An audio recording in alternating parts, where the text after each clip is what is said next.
សួស្តីអ្នកគ្នាថ្ងៃនេះមកណែនាំអ្នកគ្នានៅស្បែកជើងទៅចូលស្តុកអ្នកគ្នាគឺ brand Adidas អ្នកគ្នាគឺស្បែកជើង Adidas Predator អ្នកគ្នា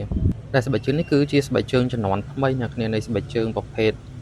យីហោ Adidas Predator ហ្នឹង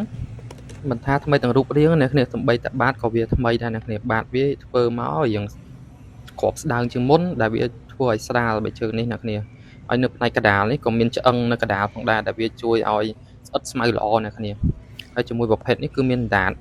នៅខាងមុខវែងសម្រាប់បាំងនៅខ្សែបេជើងអ្នកគ្នាកុំឲ្យមានការញ៉ៃញ៉ៃដែលកុំឲ្យមានការដូចជារបួសខ្សែបេជើងជាដើមហើយអ្វីដែលពិសេសនេះគឺ skin អ្នកគ្នា skin របស់វាគឺមានលក្ខណៈផុសឡើងមកក្រៅអ្នកគ្នាដែលងាយស្រួលមែនតើសម្រាប់យើងត្រូវការ control បាល់អ្នកគ្នា control បាល់ឬទប់បាល់ឬសុតបាល់ផ្សេង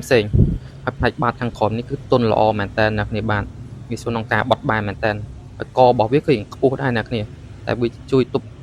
ដូចជាក្រជើងយើងជាដើមរត់ទៅងាយខ្លាច់ក្រជើងអ្នកគ្នាហើយបើជើងនេះគឺមានពណ៌ក្រហមនេះមួយពណ៌សដែលយើងពាក់ទៅលើទីលានគឺលិចសស្អាតមែនតើអ្នកគ្នាគឺម៉ូដនេះគឺកប់សេរីតែម្ដងចំពោះអ្នកគ្នាត្រូវការកម្មង់អ្នកគ្នាអាចកម្មង់បាននៅហាង PR Sport Store របស់យើងជាមួយនឹង Telegram 06162878ឬ Facebook Page PR Sport Store Soccer Boot អ្នកគ្នាម៉ូដនេះគឺសស្អាតមែនតើអ្នកគ្នាសម្បី admin ក៏ស្រឡាញ់ដែរអ្នកគ្នាតែមានពណ៌ក្រហមលេខ1សគឺពាក់ទៅលិចមែនតើអរគុណច្រើន